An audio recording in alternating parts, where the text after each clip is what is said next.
Welcome to Scandal Water, where the tea is hot and the conversation lively. Your hosts, Candy And Ashley, will discuss a peculiar story somehow related to the entertainment industry.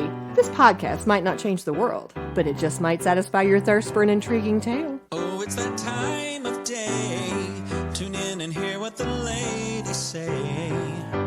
It's time to bend your ear when the silver screen appears. Stories about the stage and screen and everything in between.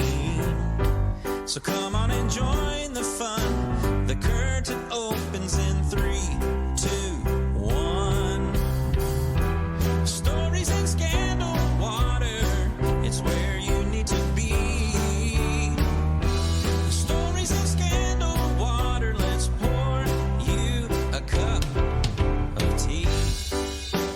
Hey, Ashley. hello, Candy. How are you? I am very good. How are you doing today? I'm excited. Yeah? Yeah, I'm excited because I'm thinking about the fact that you and I are getting ready to tape a recap episode, which means that we are far enough into this podcasting venture that we can recap. We're actually thinking about doing updates on. That's amazing. I know. I love it. But you know what? For our listeners, we should give you full disclosure. Yes. A heads up that we are recording this on November 20th, 2021. Correct. And it will not be aired probably for, well, a little over a month, which Right. means that we might give you a few updates today that could potentially be a tiny bit outdated by Correct. the time you hear this. So just bear that in mind. We may have an update to the update. Is that what you're saying? Maybe. You never Maybe. know. Let's jump in because I Okay. feel like we have a lot to talk about I today. have a lot because I actually got to do a little bit of your job, and I told you before we started recording, but we have chosen the correct person to do your job because this is hard, you guys. Doing these story summaries, it was very hard for me trying to figure out what to actually pull out of the articles. Well, thank you for that. I love to research, but I do think it's challenging. But thank you for You're the editing welcome. because heaven knows I can't do that. So It's a perfect partnership. There you go. Well, let's go all the way back and start with episode 1, Episode Staging 1. a Murder. Now, do you have any updates to this? Because I have a bunch. I knew that you were going to be Okay. deep diving into it, so I am stepping back and All letting right. you take the lead. Okay, well, here we go. So after hearing the story, I went off on kind of a Googling rabbit trail, and I did that for a lot of the episodes. So sometimes we're just going to talk about the rabbit trail I found, but in this case, I went a little deeper. I guess you could say I did some digging. I see what you did there. I found a review of the performance of 9 that Daniel Wozniak and Rachel Buffett actually starred in. Ooh. Yeah. It was posted on April 25th, 2010, and written by Stephen Stanley. And Mr. Stanley said of Rachel specifically, quote, Buffett, looking every bit the blonde and beautiful movie star, sings in a lovely soprano. And of Wozniak himself, the reviewer stated, quote, miracle of miracles, Wozniak gives an entirely credible, beautifully acted, and powerfully sung performance. Wow. Yeah.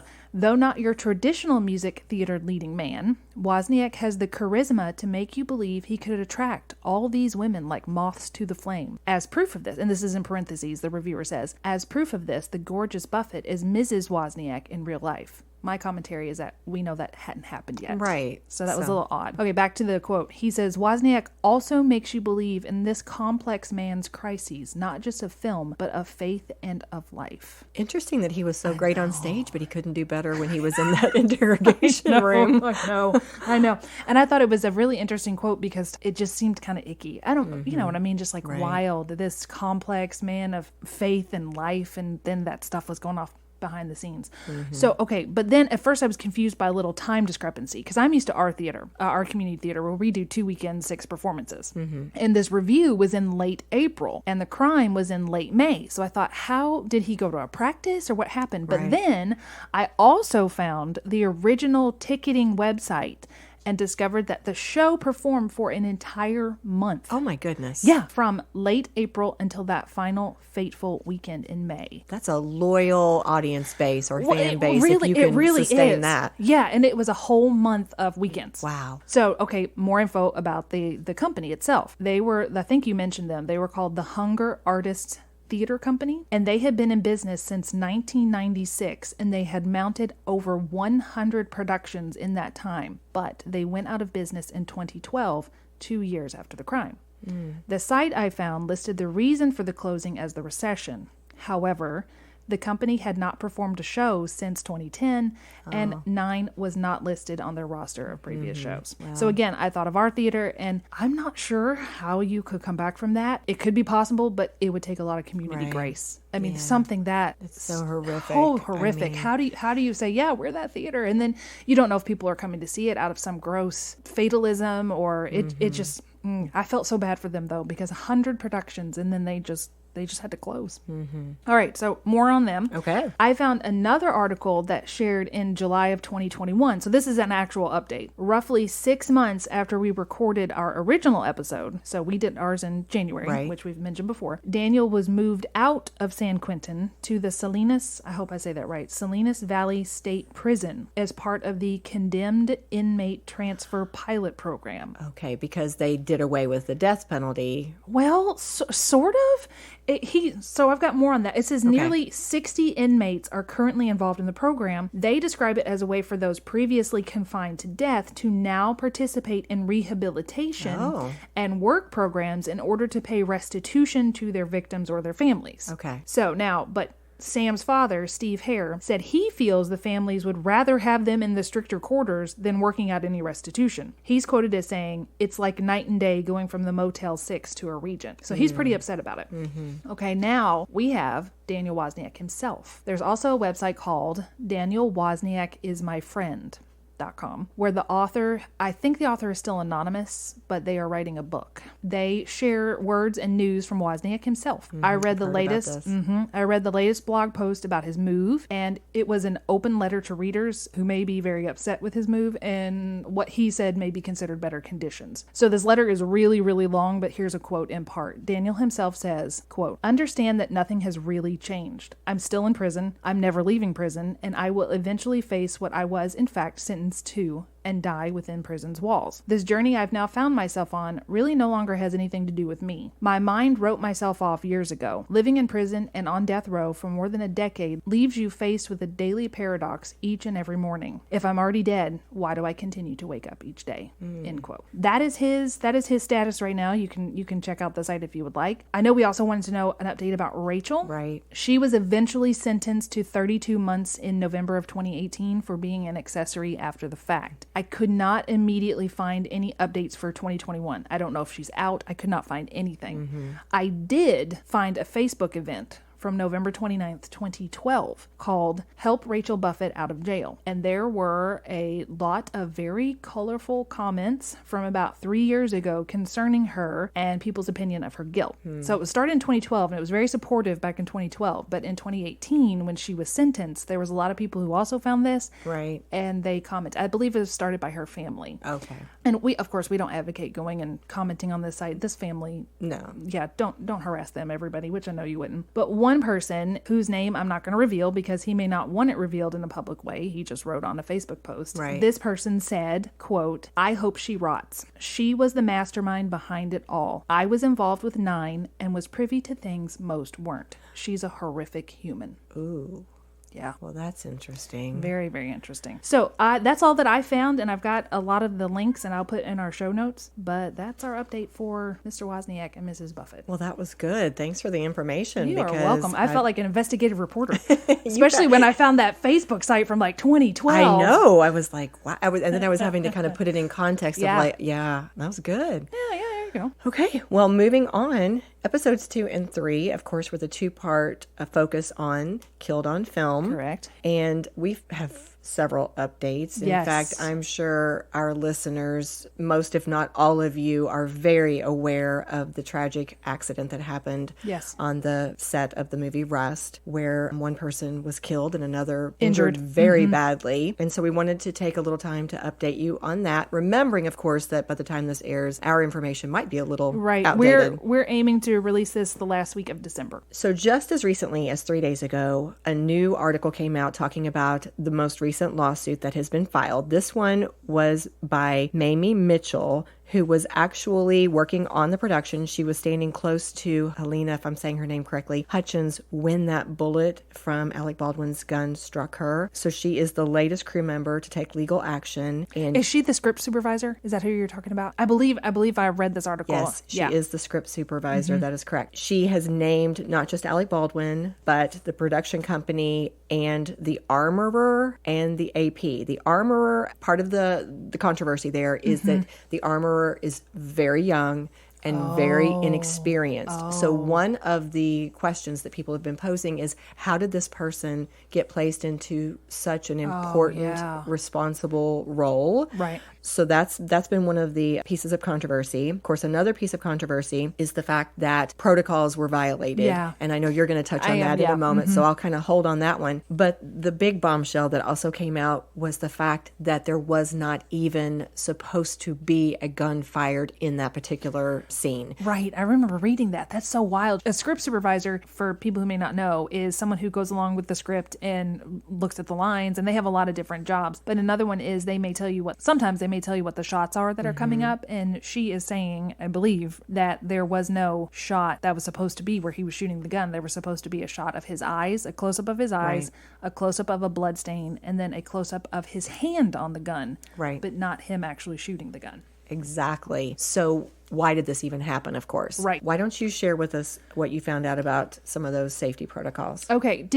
I can't recall, did you tell everybody what a squib actually was in the previous episode? Yes, when we were talking about Brandon Lee. But why don't you review it really quickly? Okay, so to review, a squib is generally, it consists of a small tube filled with explosive substance, with a detonator running through the length of its core, similar to a stick of dynamite. Also similar to dynamite, the detonator can be a slow-burning fuse, or is more common today, is a wire connected to a remote electronic trigger. They range in size anywhere from 0.8 inches up to 0.6. Okay, so there's also something called a dummy bullet and a dummy round, which is an inert training device made when the primer and powder charge is removed from a real cartridge. Okay, so the thing I watched was from John Schneider, and some of you guys may know him. He was on the Dukes of Hazzard. Now, to say up front, he is famously conservative and Baldwin is famously liberal. But we're going to take that out of it because I liked what he said in that he seemed to just say the facts. Now, a couple times he went off on personal opinion, but I'm just going to talk about what he said that was factual. Yeah. And if it's a personal opinion, I will say. But also understand these are his opinions based on his time in the film industry. So if you guys choose to watch the videos I'll link, you can decide for yourselves if you feel he is correct or not. This is still an ongoing investigation and things are changing every day. So don't blame me and Candy.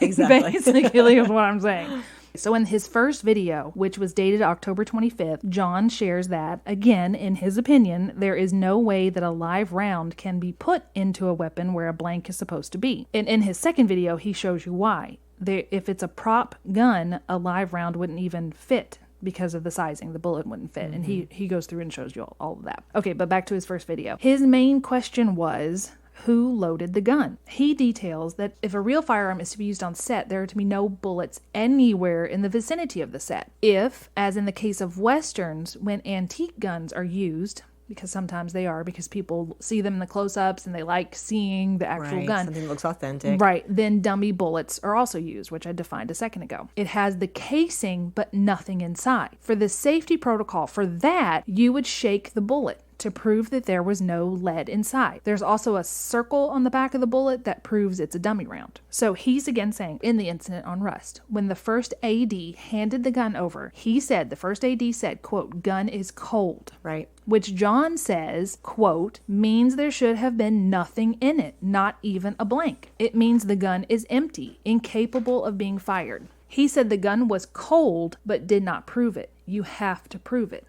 End quote. Exactly. So here's how John says you prove it. When handing the gun over, the armorer, or the person in charge of the gun's safety, which he said is sometimes even a SEAL, it's former military, it's somebody who really knows what they're doing, which to your point is, why was it a young person? And he even said, I didn't write this down, but I remember him saying, you can't just be somebody's nephew and get that job. Right. You have to work your way up. When handing the gun over, the armorer or the person in charge of the gun safety will say something like, look, there are no bullets in this. They will then open the gun and show the actor that it is empty. Then, if it holds 5 rounds, the armorer will point the gun at the ground and fire 6 times to prove that it is indeed empty.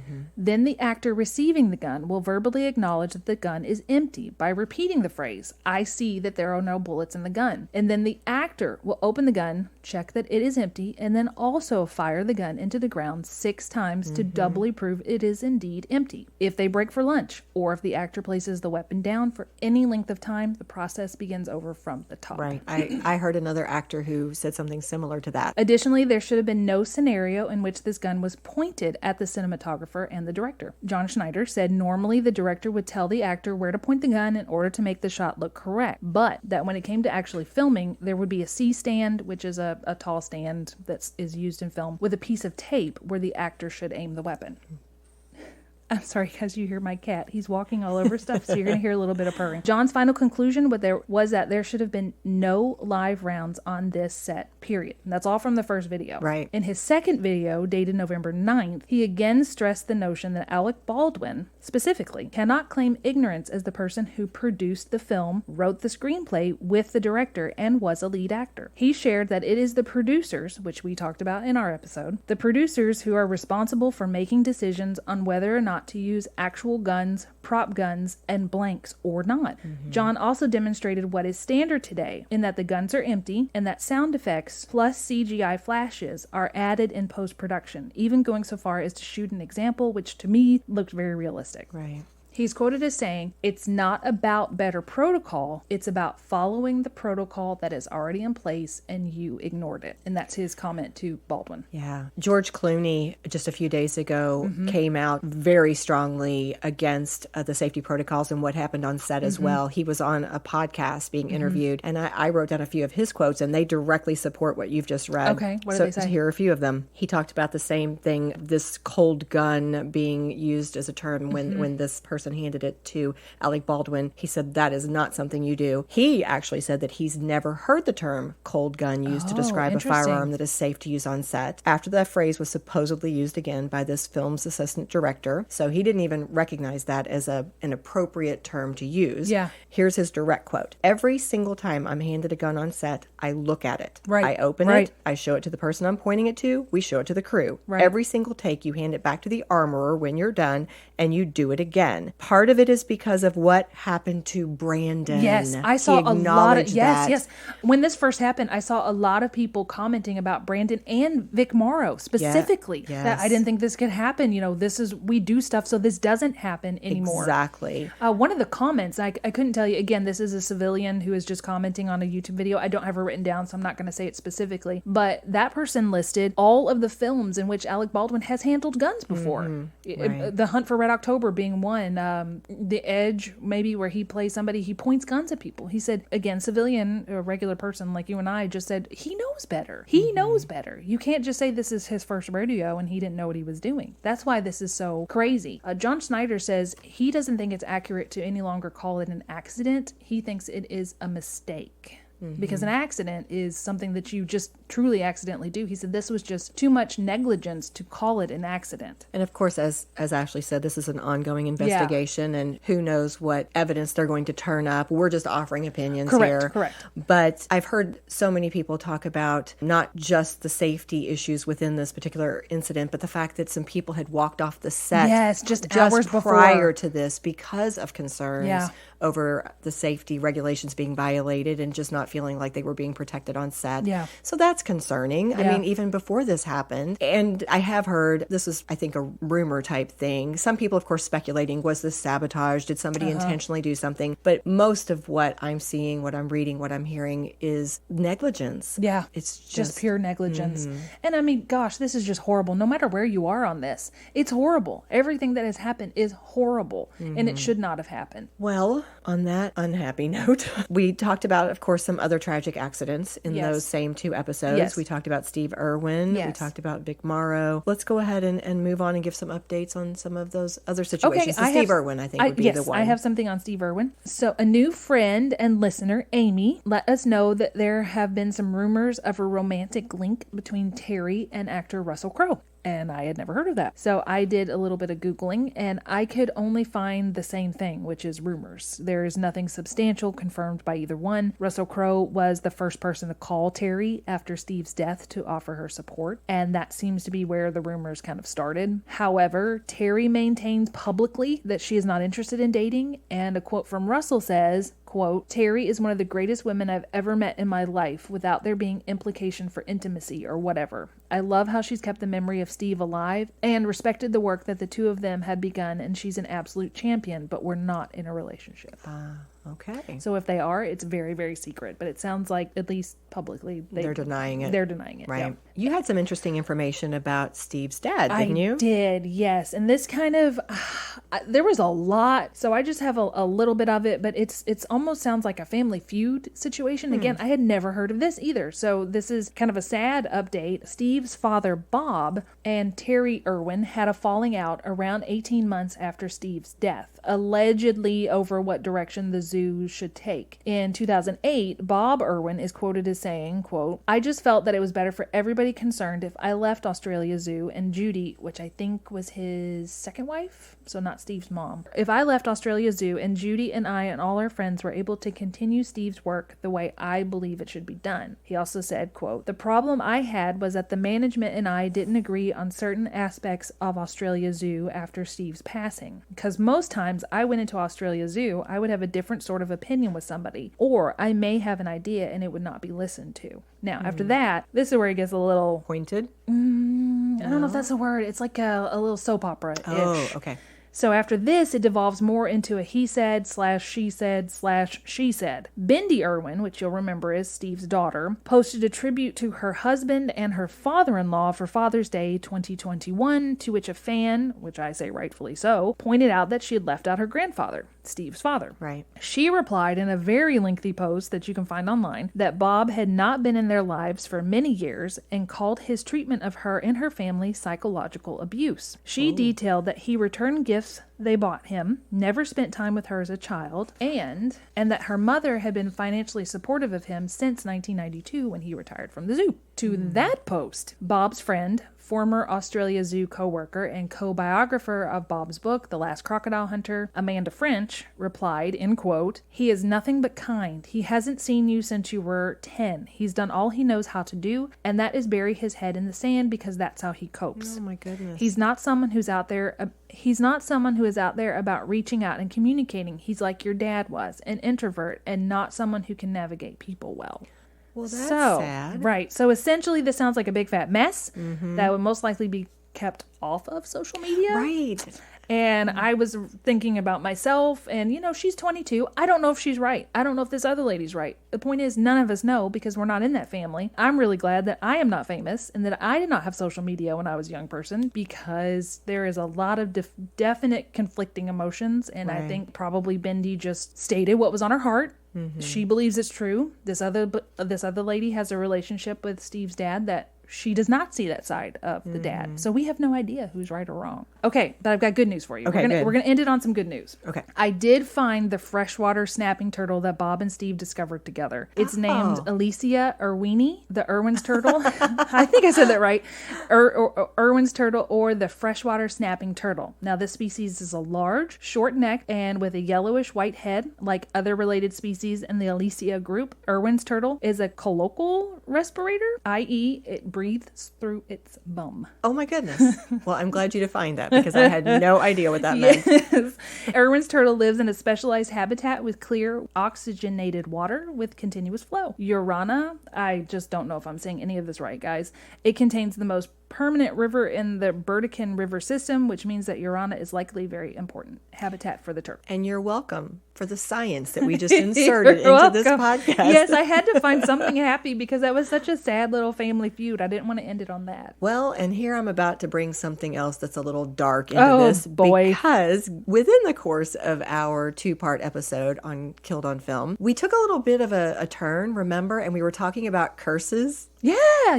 And one of our listeners very kindly responded to our Facebook post call out. We did a little request. Right. If you're not aware, we do have a Scandal Water Podcast Facebook page. Yes. And so we knew we had an update episode coming, and we asked viewers if they wanted to offer any suggestions or corrections so that we could possibly insert them into this episode. And Kelly H. was kind enough to point out that we had never really given the backstory on the Macbeth Curse. Oh, okay. So we're going to take just a few minutes to catch up on that. So my 2 sources were history.com and the Royal Shakespeare Company. Most of this information. You already listed your sources. I'm just like, just check the show notes because I can't tell you where I found all this stuff. But I did copy and paste it. Yes, it's all there. And that's on our website. If Correct. you need to find our website, scandalwaterpodcast.com, it's all there. But here we go. So again, if you're not aware, the curse supposedly is the bad luck comes if you say the word Macbeth inside a theater. We're not inside a theater. We're not. You're okay. So we're okay. You're okay. Even though we're doing something kind of creative and artsy, I still we're think still it's okay. okay. Yeah, Good. we're okay. So if you accidentally say, or purposefully, who knows, say that name while you're in the theater, it is believed that it will bring bad luck. And it could potentially even cause something awful to befall your production. So to avoid doing that, actors will refer to the play by a lot of different titles or names, such as the Scottish play or the Bard's play. So why the curse? What is the background to this? Well, first of all, of course, some people don't even believe it's real. They just say if you have a play that's been around for hundreds of years and it's been produced a lot, of course you're going to have a lot of accidents. You're going to have a lot of bad things happen. But other people believe that it really is cursed, and here's why they think so. So I'm going to back up a little bit. Okay, long time ago, King James VI of Scotland was obsessed with witchcraft. And people think it was because of the violent death of his mom, Mary, Queen of Scots, who was executed in 1587. And they think this is what She's Bloody Mary, right? Yes. Yeah. This is what led James to become so fascinated with magic and the dark arts. Well, later, in 1589, James is sailing back to Scotland from Denmark with his new wife, Anne, and their ship encountered violent storms at sea. They almost drowned. Well, this Scottish king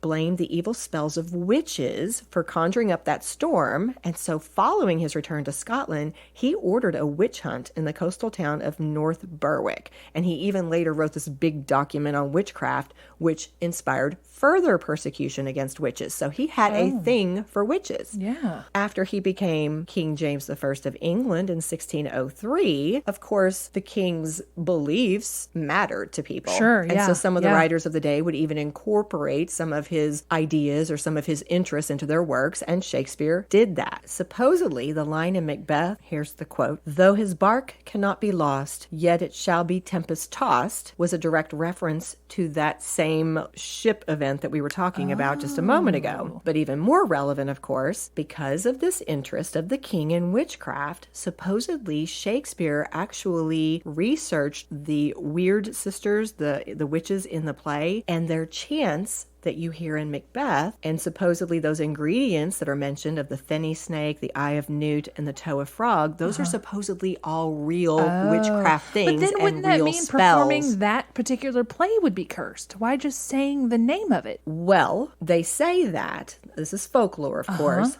But because he had used these real witch spells and ingredients, a coven of witches objected to his using these incantations, and they put a curse on the play. Now, so your point is... Yeah, then that every production of that play would be cursed and not just saying that dude's name. Okay. People believe that Macbeth was cursed from the very beginning. Okay. In fact, legend has it that their very first performance, which was around 1606, was riddled with disaster. Remember back in the day, men played even the female roles? So the actor playing Lady Macbeth died suddenly. Oh, dang. And one of the 2 sources said that it was Shakespeare himself who actually had to take over that part. Yikes. In another 17th century production, which was held in Amsterdam, the actor playing King Duncan was allegedly killed right in front of a live audience when a real dagger was used in place of the stage prop during the stabbing scene. Wow, that also just ties into today. I know. Sad. This is sad. This is sad. Yeah. Another actor, Harold Norman, who reportedly did not believe in this superstition, died after his stage battle became too realistic while he was playing in Macbeth in 1947. And there are so many examples. Okay, so maybe I have to rethink this then. I may have to rethink my not believing in this. I could give you so many. I mean, but for sake of time, I'll just mention one more. There was this huge, apparently very well-known, what would we call it, riot? I'm not sure. Here, I'll tell you what happened and we'll decide what term to use. Okay. So in 1849, there was this long-standing rivalry between the fans of this British actor named William Charles Macready and this American actor named Edwin Forrest, who both, by the way, happened to be playing Macbeth in competing productions, like they were in different productions. Oh, okay. But because of the rivalry, and there was also kind of this social, competition thing going on too, the fact that one was British, one was American, they were different kind of levels of the social status. Anyway, this inspired violence to break out during the production that was taking place in New York's Astor Place Opera House. It ended up leaving 22 people dead and more than 100 people injured. Good grief, guys. I know. Other things have happened. Even something occurred to Laurence Olivier when he was doing it at the Old Vic in 1937. Some people believe it really is cursed.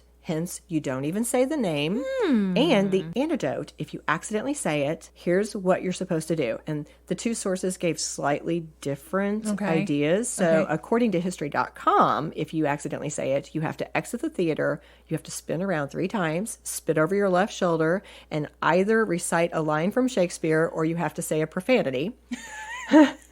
According to the Royal Shakespeare Company. I would say the profanity trying to spit over my left shoulder. I can't even look. I can't even do it. Maybe it's because you spit on your shoulder that you say the profanity. Maybe.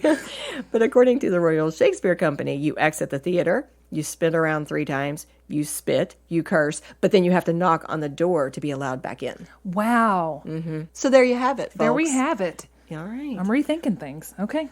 All right. I'm not afraid to be wrong. So Episode 4. Okay, episode 4 was gaslighting, and we had a lot of incredible feedback about this episode. It was actually our second most downloaded episode so far. I don't have anything specific to update you other than I found a lot of fun rabbit trails for those who may be interested, including a site that details the main differences between the Girl in the Train film and the book. I found the original Gaslight trailer and the link to the History Chicks episode that I mentioned, Zelda, and a link, if you're interested, to the play that we talked about, the original play that you actually, I don't think we said you were in it, and I co-wrote it with Rebecca, my mom. So just some links. If you guys are interested, they'll be in the show notes. Awesome. Well, before we move on to episode 5, should we take a little break? Yes.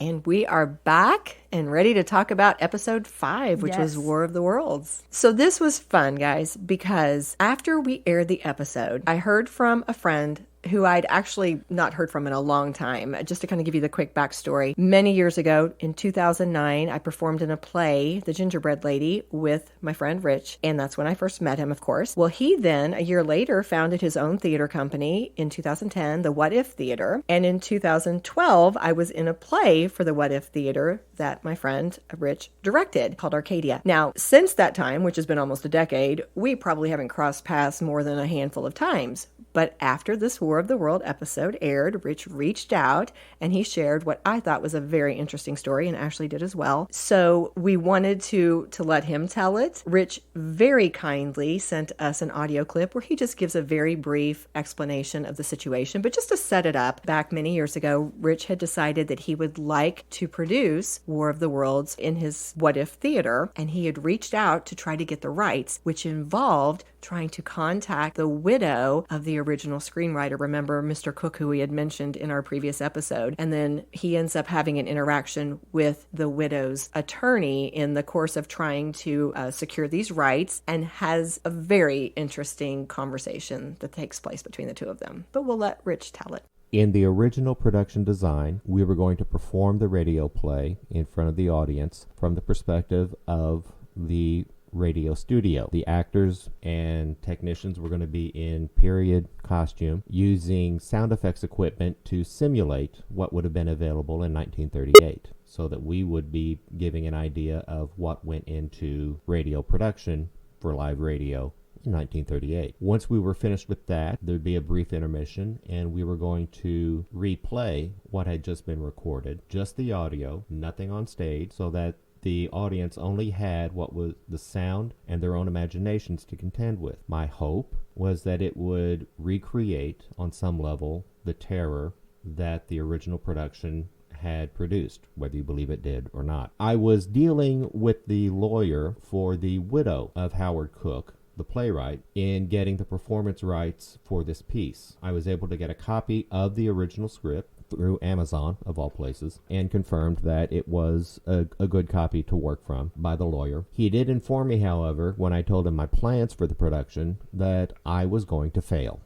It would not work. The recording that I produced would be accurate, but when I played it back, I wasn't going to get the reaction that H.G. Wells did because there was no historical context. His panic was fed by recent events like the crash of the Hindenburg, the end of World War I. So there wasn't anything in our recent history at that time. This was 2011. This was 10 years ago that we attempted this. There was nothing in context historically for us to tie into. There was no communal terror for us to tap into. So we were doomed to fail. When he told me that, it kind of took the wind out of my sails, and we did end up abandoning the project, mostly because of our day jobs and whatnot. I love that. Yeah. I thought that was very interesting. He did remind me that I used a term incorrectly. I shouldn't have said a screenwriter since it was a radio drama, but the scriptwriter, Mr. Cook, I'll correct myself there really quickly. But what I love about Rich's memory there, his reflections, was that he tied into that same idea that we talked about in our episode, the fact that had it not been for their terror over the Nazi invasions and their experiences in the war, would people have reacted in the same way? Would it have caused such an emotional reaction? And it seems like Mr. Cook's lawyer believes, as we speculated, that really was a huge part of that audience reaction. Yeah, agreed. Something else that happened is we met John from the Mercury Theater podcast, and he loved our podcast, and he actually named his podcast after the Orson Welles company. And if you go back and listen to our Jump the Shark episode, number 6, we have a shout out from John there. So we want to say hello to John again, and thank you so much. Yes, thank you. Moving on to episode 6 that Ashley just previewed, it was Jumping the Shark, and I do have, just within the past few days, an update, which is a little sad, actually. I mean, not terribly sad, nothing tragic, but just a little disappointing because one of the things that we had talked about was how the focus had changed. Remember, from Ron Howard's character, Richie Cunningham, to the Fonz, and how Ron Howard had just taken that so well and was so gracious about it. Right. And so just within the last week or two, I believe it was actually November 12th, 2021, I found a People article where they were talking about an interview that Ron Howard had given on the Graham Norton show. Okay. And have you ever seen the Graham Norton show? I've seen little clips. I've seen clips. Hysterical. It looks really fun. It does. I need to actually catch a whole episode. Okay, here's what was interesting. In that interview with Graham Norton, Ron Howard again affirmed what we had said in our episode. He had a great relationship with Henry Winkler. He didn't begrudge his friend anything. All of that still holds true. Yeah. But what he said that was new to me was that he felt like he was treated with disrespect by the producers, the directors, the people who ran the Happy Days show. Yes. Here's a quote from him. It was a really interesting kind of paradoxical situation because the show began and the Richie Cunningham character was the undeniable lead of the show. This is Ron Howard talking. Yeah. And he admitted that Henry Winkler was remarkable. That was his word, remarkable as the Fonz. So he didn't take anything away from Henry. But he went on to say that as Henry Winkler's star was rising, the show's executives, studio heads, and network heads changed their attitude toward him. Aww. He said, here's another quote, "When we would go out on the road to promote the show, it was just insane. Focused on Fonzie, clearly that was very exciting. Except executives, studio heads, network heads, they started treating me with a lot of disrespect from a business standpoint and in terms of interaction." But then he went on to say, this is more quotes, guys, "I certainly didn't feel it within our friendship, which endures to this day," talking about his relationship with Henry Winkler. Yeah. He said, "He's the godfather of all 4 of my kids." Oh. As we said, they had a great relationship. So you were right. There was nothing between them, but that's awful that they treated him differently. Exactly. But he said he learned something from it. He ended the article, this article ended by saying that Ron Howard talked about the fact that it was a big learning lesson for him. He said, I recognize this is a business, and it's a tough business, and it's a competitive one. Yeah. And then he added, it reminded me to pursue my own dream, which was to be in charge of productions, the stories I wanted to tell, and to be the filmmaker. So it inspired him. It did. So it's kind of like when something bad happens to you, instead of taking it and pouting about it, he said, you know what? I know now how not to behave. And I'm going to go create the projects I want to create, and I'm going to create the atmosphere that I want, that I needed when I was this age. Yeah, so it was actually an inspiration for him. So something else I found, I think you mentioned the website jumptheshark.com. Yes. Did you know that it no longer exists? Do we know why? Yeah, I do know why. Okay. So this is quoted directly from the site because I did not know a way. I was not Candy. I did not know a way to make this concise. So this is just a long quote from this article I found. It says, sometime in 2006, John Hine decided to sell the website known as Jump the Shark or jumptheshark.com. Hine sold his company, Jump the Shark Inc., to Gemstar, owners of TV Guide, on June 20th, 2006, for over $1 million. Some sources say it could be as high as 5 to 10 million, but he's just claiming 1 million. After he sold it, he went to work with Howard Stern, which doesn't really mean anything, but that's just what he did. Now, around February 2009, Gemstar decided to redesign the website. With this new redesign, they decided to scrap all the old content and make Jump the Shark a redirect to their gossip blog site. The icing on the cake was that Gemstar had the audacity to redirect the old Jump the Shark site to a subdirectory of tvguide.com. And that's the end of the quote, which is what I found. When I typed in jumptheshark.com, it just took me to TV Guide. TV Guide. And I thought, what? Why would you even do that? Yeah, so I just Googled, what happened to Jump the Shark? And that's what came up. Got it. Well, that's interesting. Okay, so for our final update, this is something that Candy already knows, but I will share with you guys. In May of 2021, so this year, I don't know if we've talked about this before or not, but while we were on hiatus from the stage and quarantine and all that, our theater did something called the Lemonade Jamboree, where some of our actors wrote sketches, and we just decided to do kind of like, what would you call it, like short film festival, something like that. And Candy was in one of our sketches, but one of our music videos, I actually entered into a film festival, and it was a finalist. We had two things were finalists. One was a finalist but wasn't going to be shown at the festival, and another thing was a finalist and was. And this is in Orlando, Florida.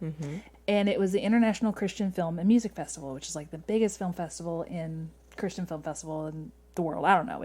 You can look it up. Anyway, so we go down there, and we are there the night of the award ceremony. And spoiler, we did not win, so don't get excited about that. That's not what this is about. We were there, and they had this hors d'oeuvres and meet and greet before the actual award ceremony. I'm sorry. Henry is enjoying that loving. Now Henry is here. It was Scotty before, and now Scotty's asleep, and we have no door in this room, you guys, so I apologize. I hope you like cats while I tell my story. So we go in there, and we're in this area where there is hors d'oeuvres, and you're meeting and greeting. We met a wonderful friend from, I think she's from Tennessee, and we were chatting with her, and we were sitting at a little table, and I am to the side of the table, and my new friend is across from me, and Brian, my husband, is sitting facing two empty chairs. Well, our new friend gets up to use the restroom, and there is this gentleman that comes and asks if anyone is using these chairs. And I say to him, well, we have a friend who's using this one, but this other one is empty. And my husband, Brian, gets really excited. And I don't see this person, I just see the side of their face. And so he's like, oh no, I'll go get you a chair. And I thought, why is he being so friendly? Because he's friendly, but it was just like really friendly. Yeah.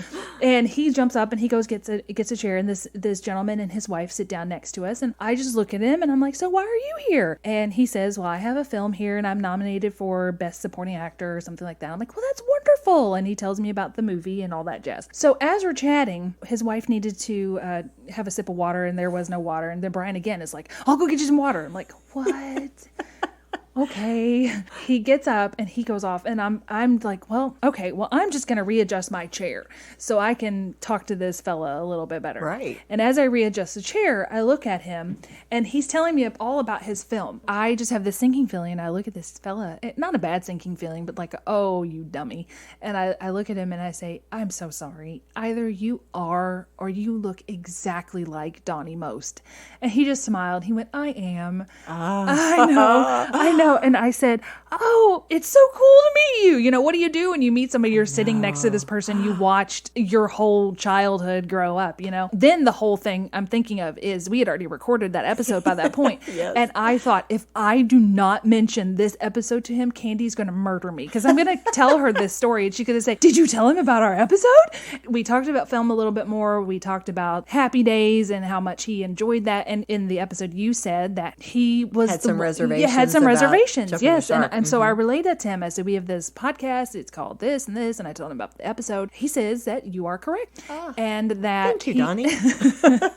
And that he was the one that had reservations, and he did leave after that. And he actually says that he may be one of the first people to coin that phrase, because he remembers when they did this, there was something else that Fonzie did that was ridiculous, and he remembers calling up Ronnie and saying, oh, they've got him jumping the shark again, which was a way to say they have him doing something very ridiculous. Yes. But he was incredibly kind, very nice. We got a photograph together, and he was just such a gentleman, and he did go on to win Best Supporting Actor in his category. It just was a lovely interaction.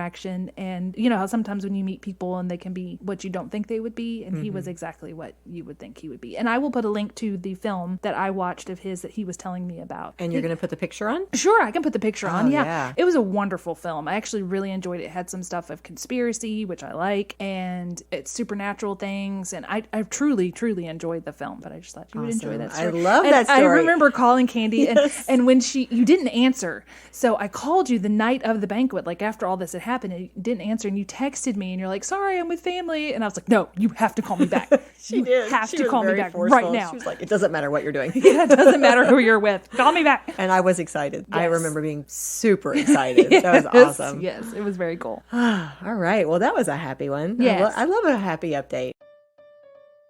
Hello, friends. This is Ashley from the editing room. Since we are not doing an update of the update show, I thought I would jump in here because I wanted to tell the correct name of the Donnie Most movie and give you a little synopsis, because the name has actually changed. When I saw the film, it was called Lost Heart. And here is the synopsis of the film. It says, and this is from dove.org.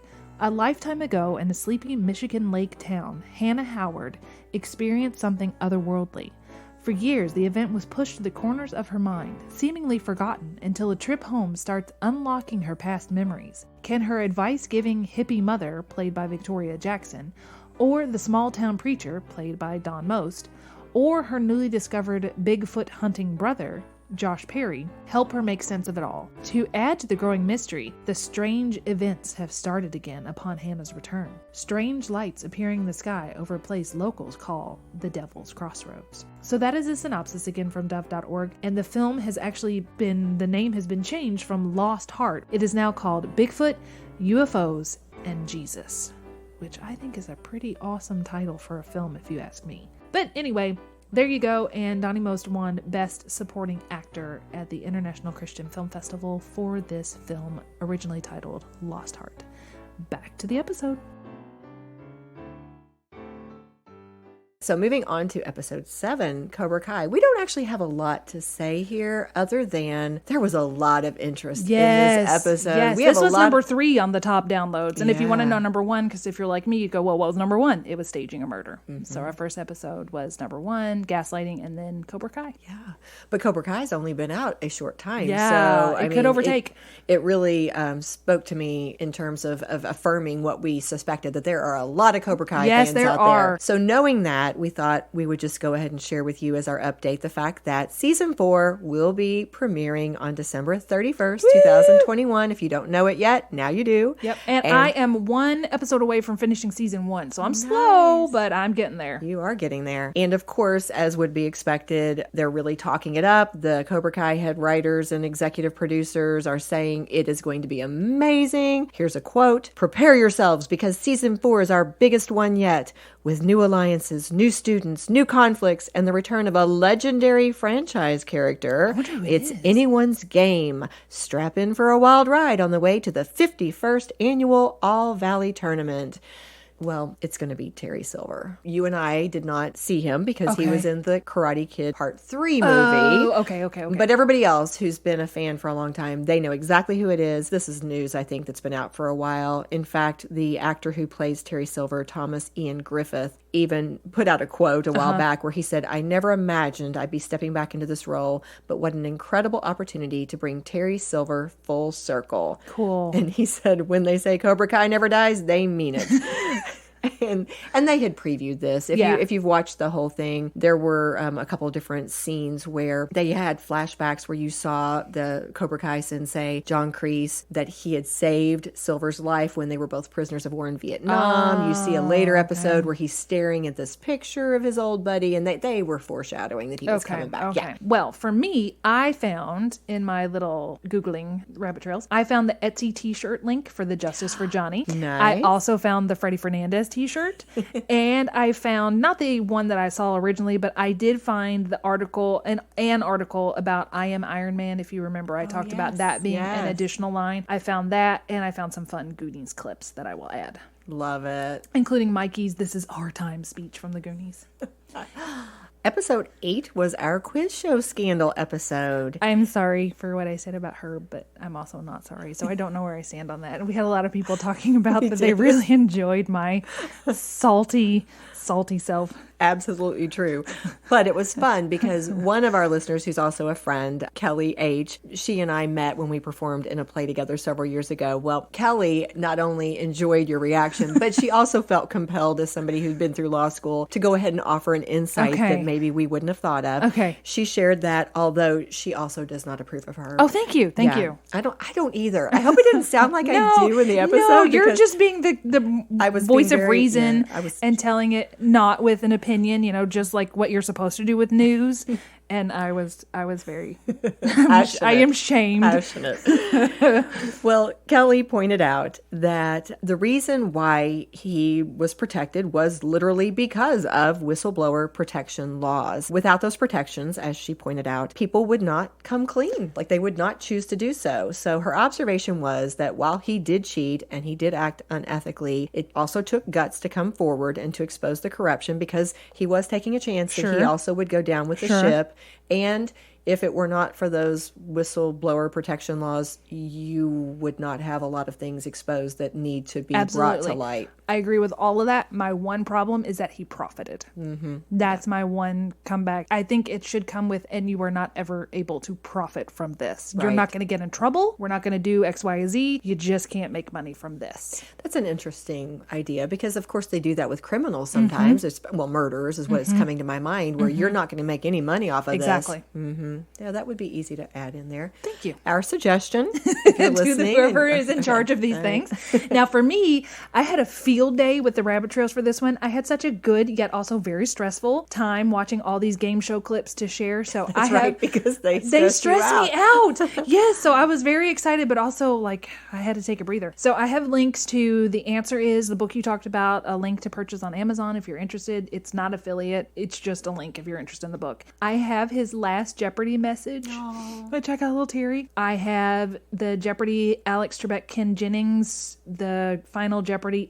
The Final Jeopardy on the Greatest of All Time tournament where Ken won. I have the Quiz Show 1994 trailer. I have the actual episode of Stemple versus Van Doren, and I got to hear that little joke he made about the King Henry wives.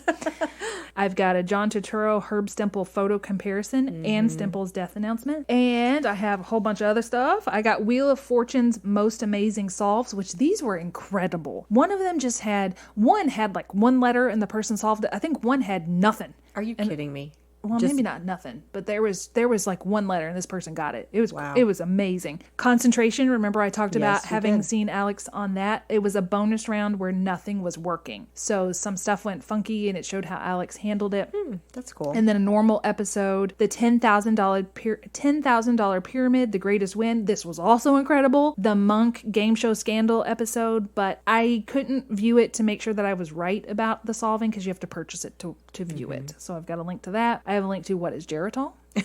And I have a link and also a correction for both of us. Susan Boyle's first appearance was on Britain's Got Talent. You and I misidentified it as America's Got Talent. Okay. So I have her first And then also Ray Combs's Family Feud, which is the Family Feud I liked, The Comeback of the Century. So I got a lot of stuff for you guys. You found a lot of rabbit trails. I did. That was a good day. Well, an interesting note was Ashley and I will make predictions. When we were doing an episode, for example, Cobra Kai, it was kind of a no-brainer. We assumed that there would probably be a lot of interest in an episode like that.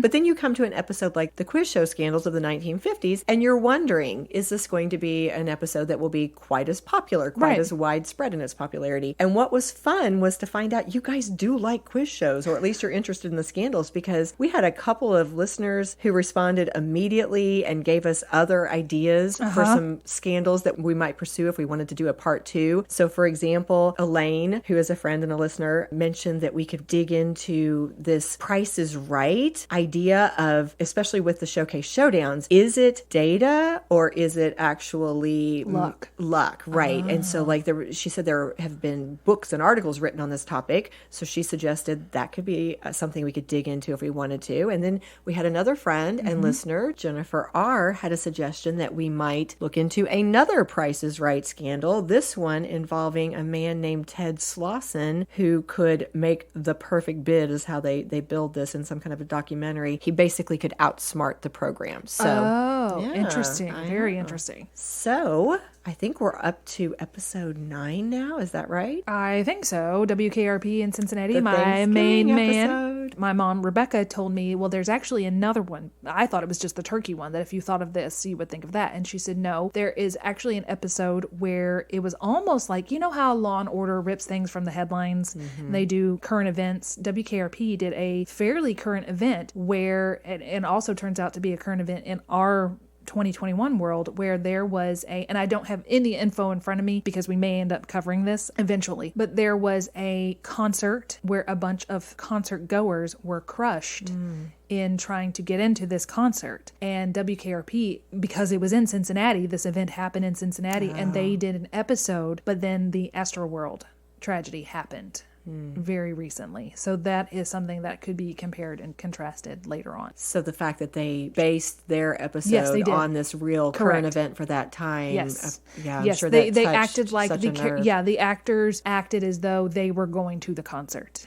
Oh, wow. I bet that was just heart-wrenching. Yes. I didn't see the full episode. The full episode is available online, and I can link to it. It's on YouTube, I believe. But I just saw she showed me the ending of it where they were talking about the fallout. Because I think the whole story was about they had tickets to it, and they were so excited to go. And Mr. Carlson actually went, but he did not see any of this happen, because I believe this actually happened before. And I think some of the legislation changed to where there was doors that were closed and people couldn't get through. So it changed the way that you access concerts. But now, of course, we have this where people were also crushed and were dying in the space. Awful. Another thing you thought would never happen again. Right.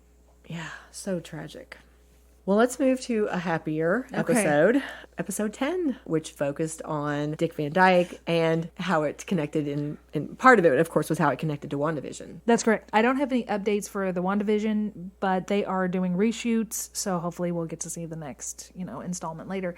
Again, I went wild with rabbit trails. Absolutely wild. It was so fun. I found It May Look Like a Walnut full episode. Awesome. I found this is Your Show of Shows, which is where Carl Reiner was to get the idea. It was one of their highest rated sketches. It was pretty funny. I gotta say, it was pretty funny. And I've got a link to that. It was Sid Caesar on, you remember This Is Your Life? I know what that is. Yes, okay, yes. So they have him as if he's being on the show. And he doesn't want his life reviewed. Then I have a YouTube committed to sharing as much of Sid Caesar's work as possible, including Your Show of Shows and Caesar's Hour. I have the Milton Berle wiki page, Jackie Gleason's wiki page, Laura's apology to Alan with his wig, his little toupees. Oh, that's right. We talked about that. Yeah. I have New Rochelle, New York, the setting of the DVD, Dick Van Dyke, setting of Dick Van Dyke, the official website. And I actually found Head of the Family pilot starring Carl Reiner. I didn't get to watch all of it. No, but this is the one that was supposed to be the Dick Van Dyke show. But yeah, Head of the Family. Cool. And then delving into if other people love Dick Van Dyke like I do, I found Put on a Happy Face from Bye Bye Birdie the film. And I found Put on a Happy Face. I found Put on a Happy Face play Ed Sullivan show. Yeah. Cool. I found Mary Poppins, the link to Super Cow, and Wait for Your Laugh trailer, the documentary I talked about Rosemary. That's My Boy episode. You talked about that. I have the Dick Van Dyke and Mary Tyler Moore Emmy acceptance speeches. And here's stuff that was mentioned on the podcast but not related to the main story. Looked up what Disney Club 33 is. And here's something that I misidentified. I said Little Rosemary. Her name was Baby Rosemary. Oh, wow. But I found a clip of Rosemary performing as like 3 years old. Oh my goodness, you have to definitely I am definitely sharing that one. I found an article about Mary Tyler Moore where she says changing the character's history to subtract a divorce storyline. We talked about that, where she was just dumped by a fiance because they didn't afraid that they needed to totally disconnect her from that association. And it's a little bit of like viewer discretion. I did find the I'll have what she's having when Harry met Sally clip. Parental advisory for that. And then I also have links to all the jingles that we talked about. Wow, you were busy. I was very busy. It was a joyful day at work. I love it. Oh, that's awesome. Yeah. So by the time this recap update episode airs, our listeners will have also heard a lot of holiday episodes. But we decided that probably there weren't going to be a lot of updates we would need to give related to those anyway, based on the topics. So this is where it ends today, guys. Yep. We're wrapping it up. We hope you have enjoyed a little revisit to all of these stories. And thanks for so much told. Feedback to making this an episode. Yes. When some of this stuff happened, we had so many people contact us and say, you have to talk about this. So that's been very interesting. That's the first time, it's weird to have people listen to what you say and then go, like, talk more. What's that like? And, with this being, again, you guys are going to be hearing this at the end of the year, so it always makes me think reflectively when a year is ending. And Ashley and I have said this so many times, and we just want to say it again to you. We are so grateful for you all spending your time with us, not just the feedback that Ashley just mentioned, but just choosing to give up your time to listen to us, to offer encouragement. It means a lot, and we are very grateful for you. Oh, Candy, I forgot to tell you this, but I wrote a Christmas Carol for you. What? Do you want to Yes, okay. Of course I do. Okay, so it won't be Christmas, but all right, so here we go. We're going to end with this. Okay. We wish you a Scandal Water Christmas. We wish you a Scandal Water Christmas. We wish you a Scandal Water Christmas and a terrific New Year. Yes. See, I'm like Irving Berlin. There's your update. He couldn't read music or write music, but he wrote music. There you go. I'm the next Irving Berlin. You heard it here. Yes. So, okay. The cheers has to be to Ashley. No. And our listeners. Yes. Let's do the listeners. I don't deserve a cheers for that. Absolutely. Cheers to our listeners. Thank you. And we'll see you next year. See you next year. This episode of Scandal Water was executive produced by Candy Thomas, that's me, and Ashley Raymer Brown. That's me. It was researched and written by Candy Thomas and edited by Ashley Raymer Brown. All music was written, composed, performed, and mixed by Josh Martin. The artwork was designed by Matt C. Adams, while our website was developed by Joshua Reith. If you like what you hear and you want to help keep the Scandal Water brewing, please go to our website, scandalwaterpodcast.com. Just click on your podcatcher of choice, then hit follow to subscribe. And while you're there, you might as well leave us a 5-star rating and review. And don't forget, it's always more fun when you share your tea with others. As a reminder, this podcast is purely for entertainment purposes. The thoughts and opinions of the host during each episode of Scandal Water are their own and do not reflect the opinions of any future guests, advertisers, or clearly professional psychologists. Thanks for listening. I'm so sorry. Scotty is No, this is Henry now. Oh. Yeah, Scotty's asleep. Oh my gosh, I wasn't even Yeah, paying I'm attention. trying to. This is the most awkward. All right, so, and I just stopped and I went, I am so sorry. Either, oh, he's going to puke. Oh, great. You're like telling it so well, and all of a sudden you're like, he's going to puke. We can put that in the excerpts.